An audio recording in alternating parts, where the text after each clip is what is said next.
తమిళనాడులో జన్మించారు. తండ్రి చంద్రశేఖర్ అయ్యర్, తల్లి పార్వతి అమ్మాళ్. ఆయన పూర్తి పేరు చంద్రశేఖర్ వెంకటరామన్. చిన్నప్పటి నుండి తెలివైన విద్యార్థిగా పేరు తెచ్చుకున్నారు. 12 ఏళ్లకే ఫిజిక్స్లో గోల్డ్ మెడల్ సాధించారు.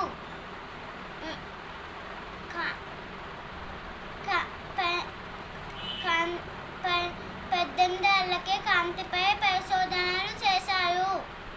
రామన్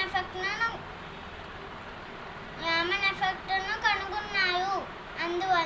అందువల్ల ఫిబ్రవరి 28న సైన్స్ డేగా జరుపుకుంటారు. నోబెల్ బహుమతి